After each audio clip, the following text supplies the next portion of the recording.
Hey guys, this is Eric Weingarten with Weingarten Racing. Been a very busy week, but some important news. So next week's PRI, for those that don't know what that is, it's a trade show for all the for race car stuff, and it's a huge deal. It happens Thursday, Friday, Saturday, but I believe Saturday is only half a day, and it's the best chance you ever get to meet all the vendors that make race car products in person is there. If you've never been, here's a couple things. You really should probably do it for 2 days because there's not enough time for you to walk around in one day. Also, speaking of walking, you're going to be doing a lot of walking. And especially, you're going to have to walk around people because they're going to want to talk to their large group in the middle of the aisle. Happens every year. But just prepare for walking. You really are going to wear out your legs. It's a good workout. But at PRI on Friday the 13th, room 204, there's from 11 to 1 o'clock. As many of the Cam Challenge competitors that can be will be in that room, and I will be there. And we're going to talk about some things, and we'll take some questions and answers from the audience. So I'll give my little spiel. If you want to ask me questions, you can. Yell at me, whatever, you can do that too. But also the camshaft experts will be there too. And I consider them experts because they did really well. So this is your best chance to probably get some of your answer that you want to know about camshafts or listen to how they came up with the ideas. It's a really great opportunity. So if you can come, great. It should be awesome. Nextly, in this video, I'm going to talk about some cast iron heads. And you're going to be tempted to ask, hey, can you port my setup blah, blah, blah cast iron heads? And the answer is no. Just as a reminder, I always put this at the end of videos. I'm going to put this in the beginning because there's cast iron heads. I do not port cast iron heads. I may for myself, but I won't for others. So don't ask me to port your cast iron heads. Also, it's that very special time of the year when companies have Black Friday sales and they're doing things for discounted off. I do too, and I'll talk about this video, but the biggest thing I want to say with that is I want to remind people, if you buy a product from some company besides me, because it's on sale for $5, $10, $20 cheaper than what I sell, don't call me up to ask for technical questions about a product you bought from somebody else. I am not the tech service for whatever Black Friday sale you got it from. They should be more than happy to answer your question. If not, then you bought from the wrong company, but you saved some money. Now, let's get to the cool stuff. So, if you remember last week, I said we were putting the big block Chevy on my Roots supercharged big block Chevy. This was actually going on the Camaro. It's not even a mule. This is actually race car engine. It was going on the dyno. Well, I got there. The dyno decided didn't want to work that day. And Gary got a hold of Superflow, and they said it might be a power supply issue. By chance, he came in on Monday and turned it on, and it worked. Because what was happening was the inside unit where the engine hooks up was communicating with the console on the inside where you run the dyno. Anyway, it worked on Monday. So since the big block was already in the dyno, he just went ahead and made a couple pulls, broke it in, make sure everything's fine, and made a couple power pulls. And I want to show you them right now. First off, here's the specs for this big block Chevy. This is a 483. It's a 4.53 bore, 375 stroke. This is a special crankshaft. This crankshaft has small block Chevy rod journals. It's a Cali's Dragon Slayer. They don't even make this thing anymore. The pistons are from Race Tech, and I got 11.5 to 1 compression ratio, and it has these special Molnar rods to make this thing even happen. The heads are some AFR 305 heads that I ported. I used these in Engine Masters and did some little bit more work and put them on this deal. The camshaft is from Urson. It's a solid roller. It has about 850 lift. I don't remember exact duration numbers on it, so sorry, I'm not even going to bother with it, but it's in the 270s. And then up top, I've got the Blower Shop 1071 high helix supercharger, and you've got a pair of 1,000 CFM Mark Whitener alcohol carburetors. I also have a set of Crowder stainless steel shaft rockers that are running on this, and they've got the special tip for it. But that's what it is. As you can tell from the setup, it's set up in its lowest boost level because of the way the pulleys are. And he fired it up that way and made some pulls. The problem with it is on methanol, and when he was dynoing, it was like 20 degrees in the morning. And in the afternoon, it heated up just a little bit, even though the chart's going to say like 66 degrees. That's after it had been ran in the room. The air got to that. But the point being is, it was a really cold day. And because of that, with methanol, it's not a good idea because it's trying to it'll put water vapor everywhere. And you can see it coming out the breathers. It's not smoke, it's steam essentially, or water vapor, condensation. But if you look at this chart, you'd see the oil pressure, it's like 110 and climbing great. And then if you look at the EGTs, you're looking at Well, it's still got a ways to go. And then finally, the boost level is only 7 pounds of boost. So once this thing gets changed off this boost level, and we switch the pulleys around, because we are going to put it back on, it makes some pretty good power. This is only at 26 degrees of timing too. So, and the air fuel ratio, when you watch the video here in a second, it's like 10.8 to 1. And that's on a gasoline scale. So, probably should be around 12 to 1 on a gasoline scale. Methanol scale, much different. But the point being is it's way rich, has no timing, no heat, and it's making good power. Here's how it sounds.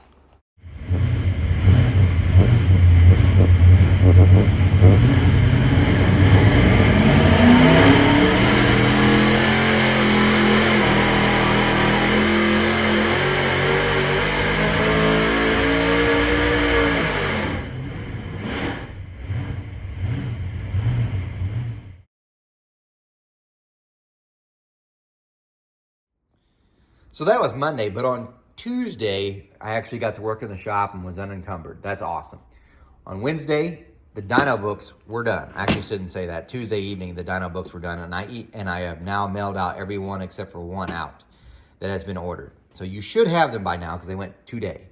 So if you don't have them, you can email me, but I'm fairly certain everything got out except for one. So this is what the dyno book looks like. I told you it was thick. This is expensive. I'll put the link in the description. This book is very expensive because it costs so much to make this thing. This is not a cheap book to make. Let me show you this. This is all the dyno charts from all the LS tests that was done this year. Cam cards from the Cam Challenge, because the Cam Challenge is only part of it. Here we have other stuff. So testing the different heads, the different flow numbers are on there. So it's not just the dyno charts. You had flow numbers. It has everything. This book is available. It even has the specs for the engine, because everybody kept asking about that instead of going back and watch the other videos. Just to save yourself time, they're all in here, which let me just pull that up real quick. If I can get this page to go back. Probably should have done this off camera, but anyway. So like you've got specs, the compression ratios with the different heads and all that stuff. So the things that were in previous videos, they're in this book too. So this is available. Right now there's only 2 left. So I told you I ordered 10 extras. And they're sold out. I shouldn't say they're sold out. There's exactly 2 left.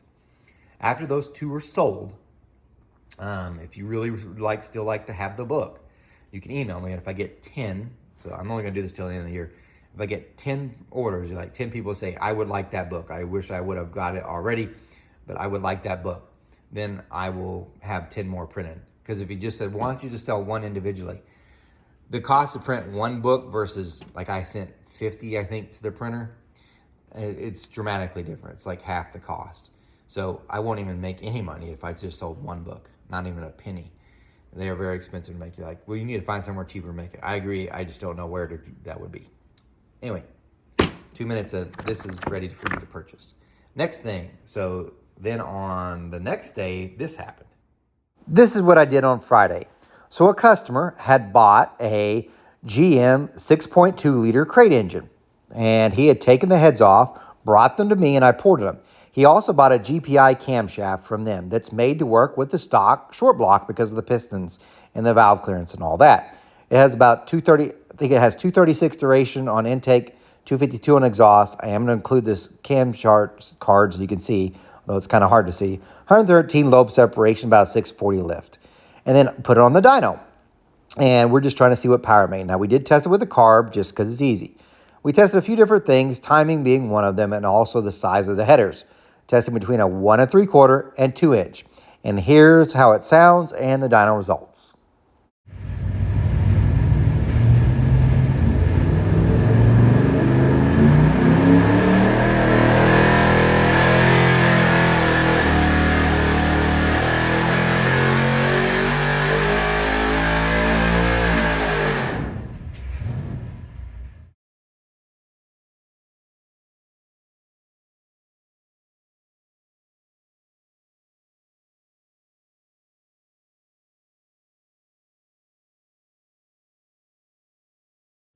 While at Dunsworth, he had a whole bunch of cores sitting on the shelf, and I knew he had one, and I was dying to get it, and he had it, and he sold it to me, and I'm so glad he did. This is a double hump head, which is like, you've already done videos on this one. Yes, but this one's a 461 double hump. And this is actually the one I wanted. This right here, if you remember from my previous videos, is a 492 double hump. Here's the big difference. Notice the chamber. You see this ledge here? The 292s have it, the 462s have it, the 041s have it. You know what doesn't have it? The 461s.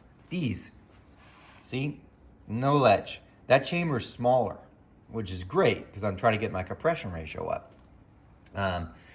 So that it could be more competitive and in line with hopefully what the LS3 that we just ran on the dyno did, because I'm running disc pistons in 383 and really needs a smaller chamber. This gives it the best hope to make that happen. So yeah, got those. Not only that, let me show you what I'm kind of doing with them. I'm gonna flow them stock because then we'll at least get a comparison between the 492 stock and the 461 stock. I've got an 041 stock I could flow as well. But anyway, here's what I've been doing with it. By chance, I got it up over here on my mill. Someone had already pinned the studs. See that? They drill a hole through and you put a pin through. The disadvantage, there's an advantage to this. One, I don't have to pull the stud, machine it down, all that. But because it holds the stud, it keeps it from pulling out. The disadvantage is if it breaks, sucks. So these aren't necessarily the strongest things, but that's gonna be a pain if it does break, because I'll have to pound that out. And then, which hopefully I can get it out. And then once you get it out, you'd have to still pull it, do all the rest of the work. So kind of a pain. However, I wanted to do this. So I'm showing you this. This is the part number for the cutter in case you happen to have this. What I need to do is, this spring pocket's too small. This is a 126 spring pocket. You do have to be careful when you're cutting these, and I used the junk head before. This is only a 144 diameter cut. But if you go too wide, you'll hit into water here. And I used a 155 on a junk head and it was fine. This is even smaller. What this does though is, if you see here, it's got a 560 inside. That's right there. So you're like, I don't get any of what you're saying. This is an LS spring. This is like with the one you would get your BTR kit. It has 8mm valves that run through this. This is what it is, right? This is a locator. There you go.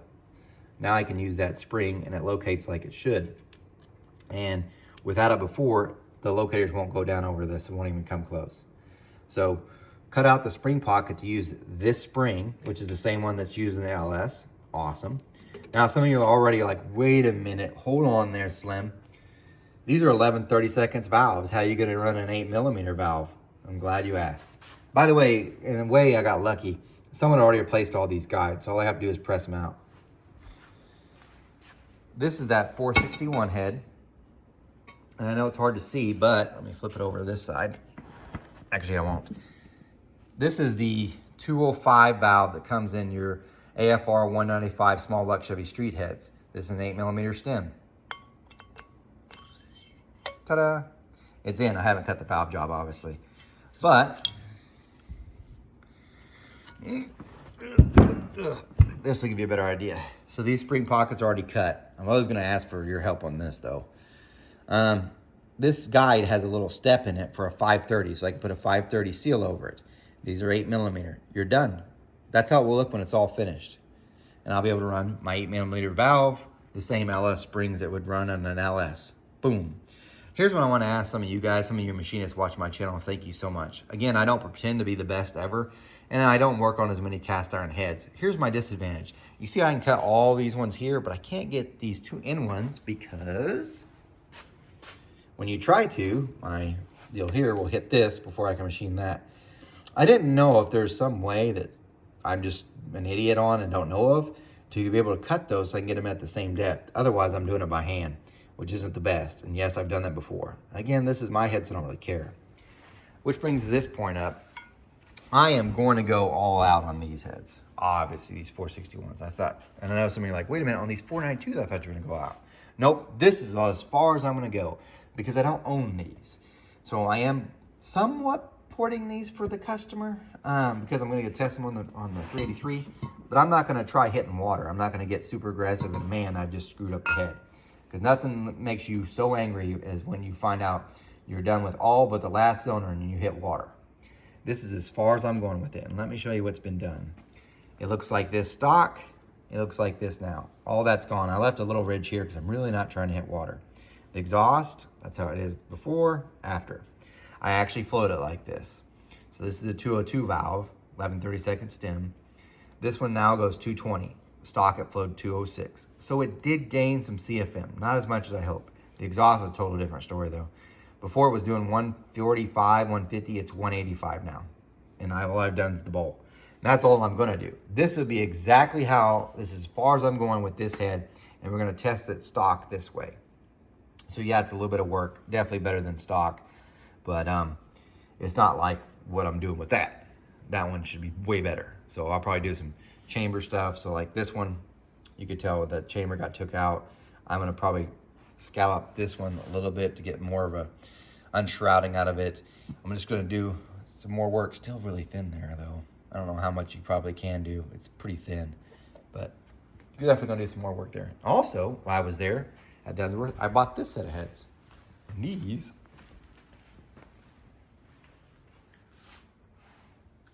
are power pack heads. See that signal?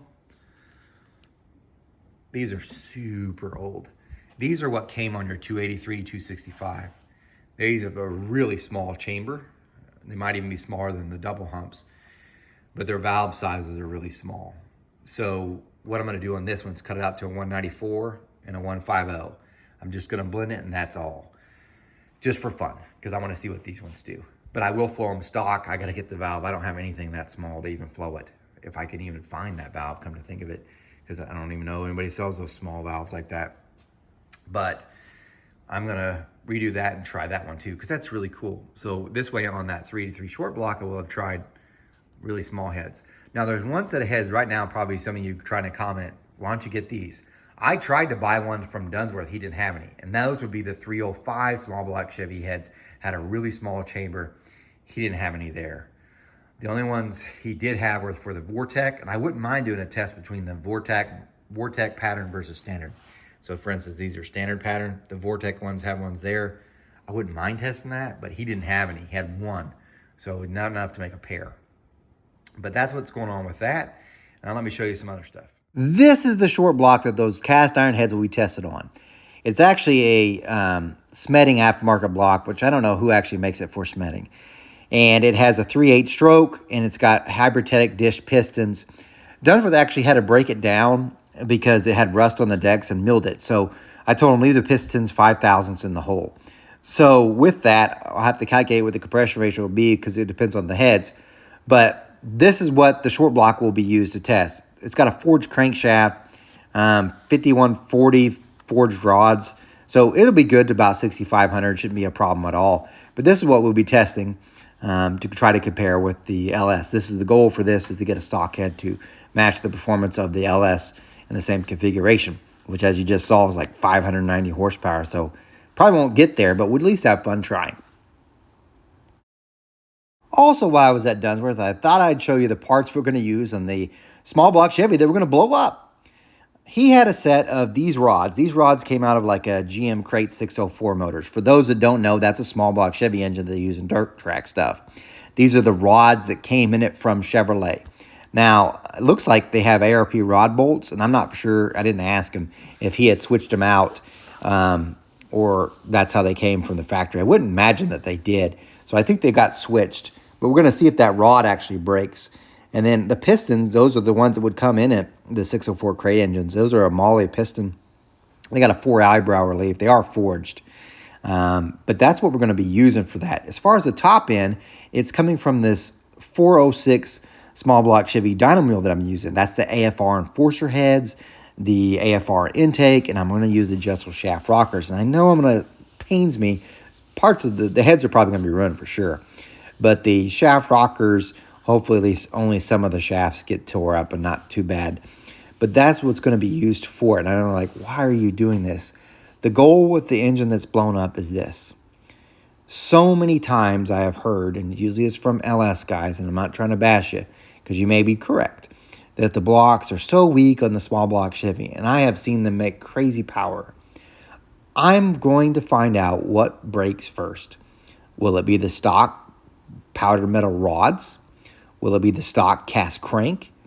Will it be the pistons that are actually forged, or will it be the block? And the block, by the way, is a 4-bolt main, and I really wanted to use a 2-bolt, but he had a 4-bolt here that has a starter, it broke off on it, that whole ear of the block. So it's not good for anybody but a sprint car guy that doesn't need a starter. So that's what we're using for the blow-up motor.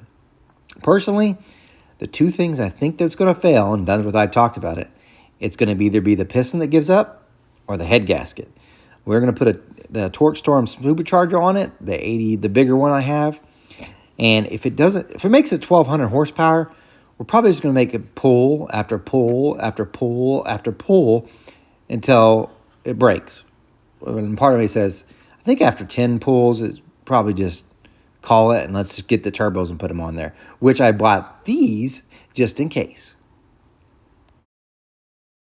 Turbo headers. I actually have a pair of turbos that are, I don't even know, turbo stuff to me, you might as well be speaking gibberish to me, 8475s or something like that, but I got these from the guy that used to work for me. They're brand new, these turbos, which I don't have them pictured here, but if it somehow survives that, we've got turbos to try.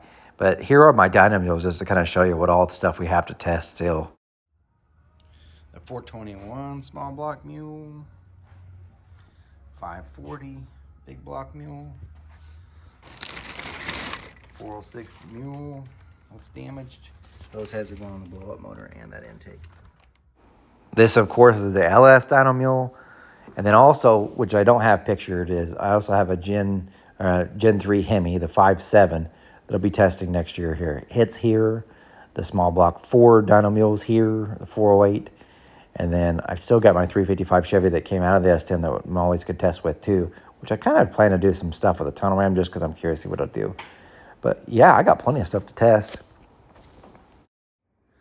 So that's essentially what went on this week. As a reminder, I'm still having my holiday sale on cylinder heads. Any heads you purchase from me, you get it for $150 more than cost. If you're not already an existing customer. If you're an existing kind of customer, you get them for $100 more than cost. What do I do different than what anybody else sells them for? Well, you get a flow sheet for one. So every head that you purchase from me, and you get the flow sheet. So you can add for your head, not a generic one, not a made up one, a real flow sheet. Of course, I could do other stuff. You're like, are you going to assemble each heads? No. Depends on if you want to pay me to do that, I will do that. But that's an option too.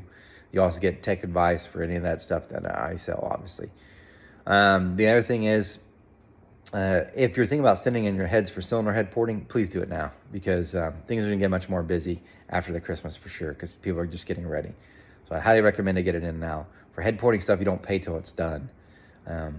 If it's a new product, of course, you have to pay deposit half down, half whenever it's finished.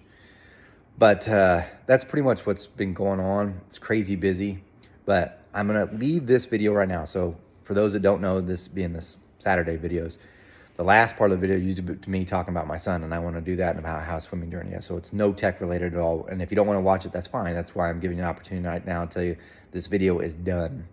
So, and now I'm going to talk about my boy and how he's doing. So in general, my son's been struggling with swimming. And what I mean by this is he's been practicing more and just hadn't been dropping time. It's been a really rough experience for a parent and for him. And I mean this because you watch him struggle and there's nothing more you could do. Like, you don't even know why, it just happens.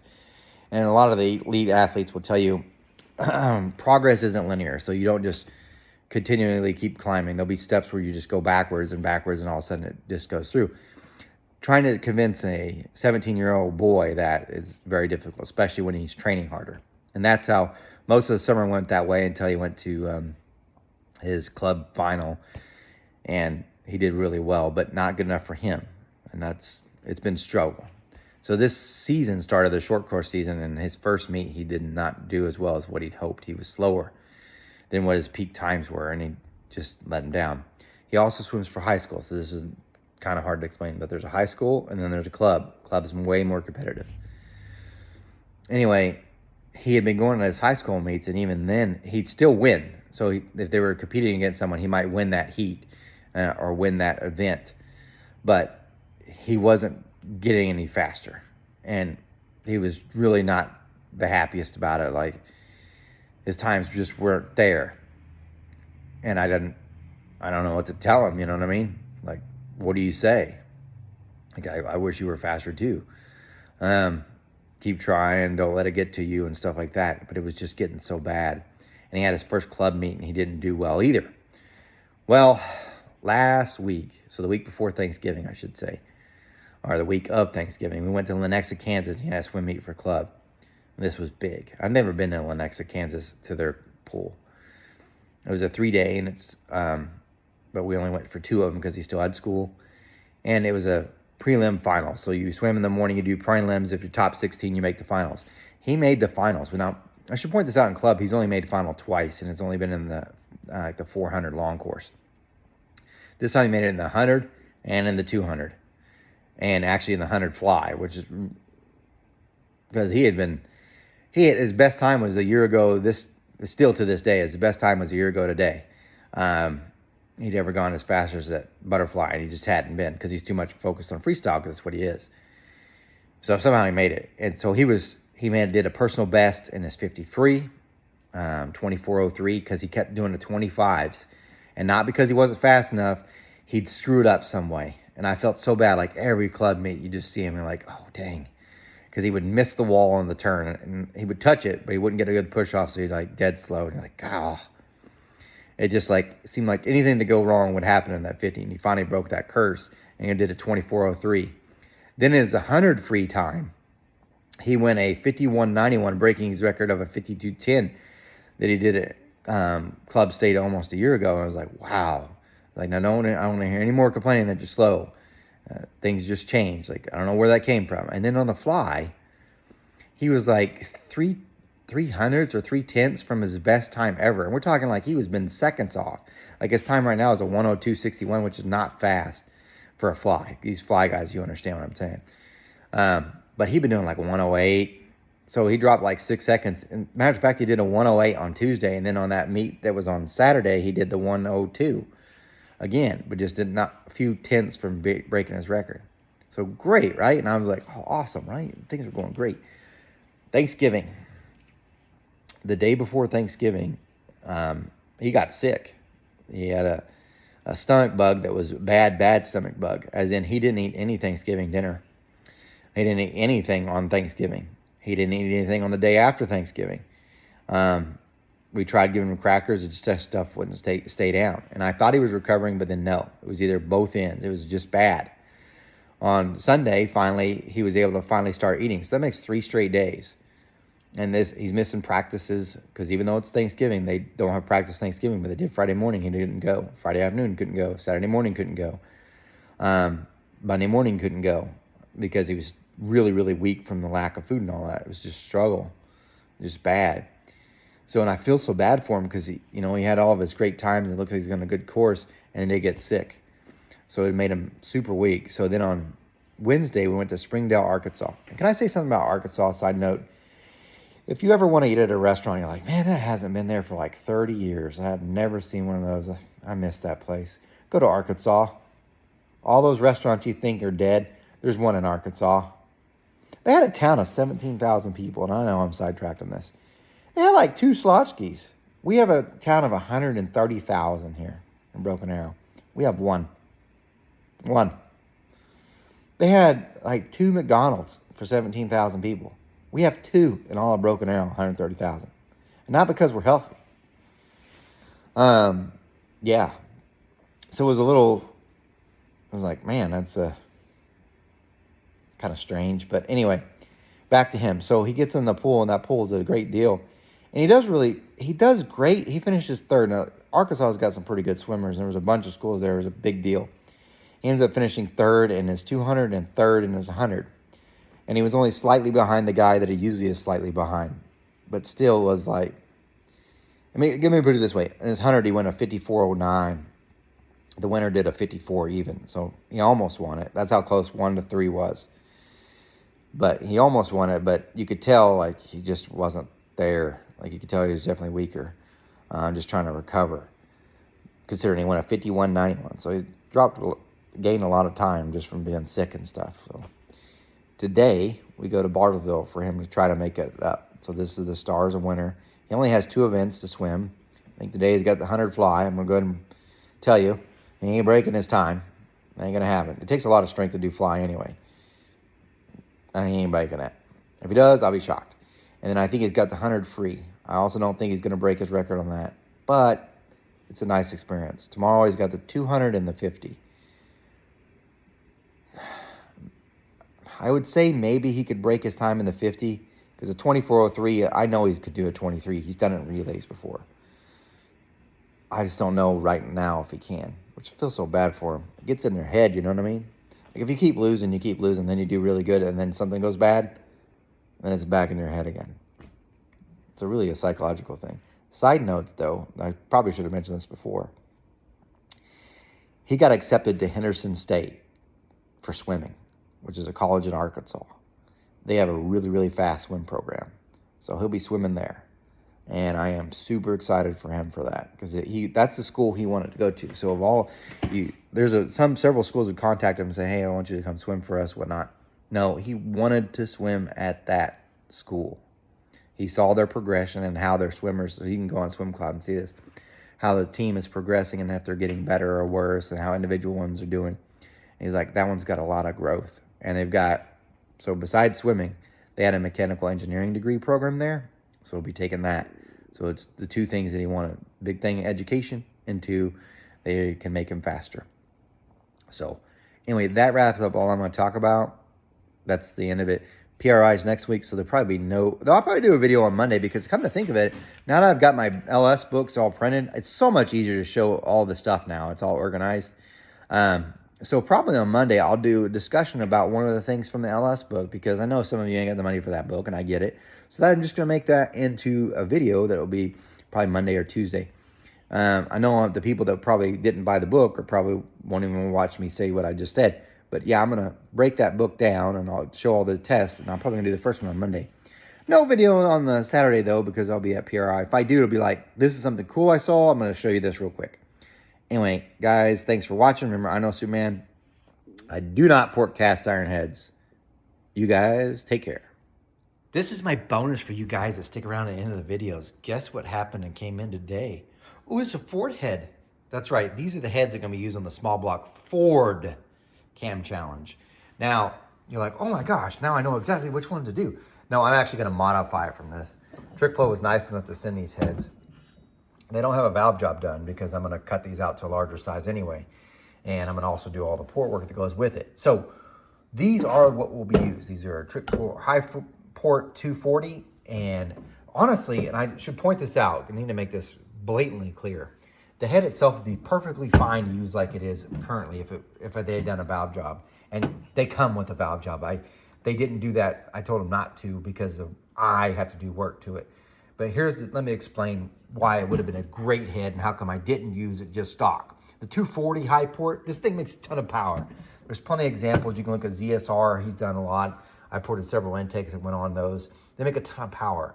The reason why I'm not using it out of the box, and this is the biggest one, is because some of the competitors in the Cam Challenge have way more advantages than others. And I mean financial means. So some of them, in theory, could build the exact same short block that'll be used in the Cam Challenge, and then buy the exact same head that would be used in the Cam Challenge. And they could pre-test and put in tons of different camshafts and find the one that works best and then send it to me, and that would be their entry. Compared to one guy who's probably got enough money for maybe one camshaft, and he can't afford to buy a whole new engine just to test with it. It would be an unfair advantage. So to prevent that, even though this head's fine the way it would come, I'm porting the head to make it even better. Not that it's bad, just to make it better. But the biggest reason is it has to be different from what it is from the factory. Otherwise, someone gets an unfair advantage. So perfectly good head. I'm just going to alter it, and I'm going to make it better so that someone else doesn't get an advantage. That's the reason. Because these heads, like I said, they're amazing. So if you're a small block Ford guy and you want an inline head, and I'll straight up tell you, this is it. This is the head. So as long as you can deal with the header part, that's the only disadvantage. They're amazing. They feel a lot of air. But anyway, that head's here, and I thought I'd show it. I haven't got the intake yet, but here's the head.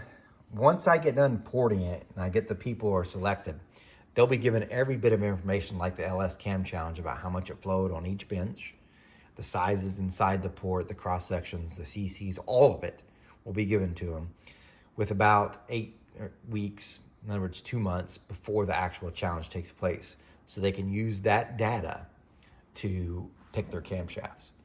So they will be given everything, but only a 2-month notice about. So anyway, thanks for sticking around.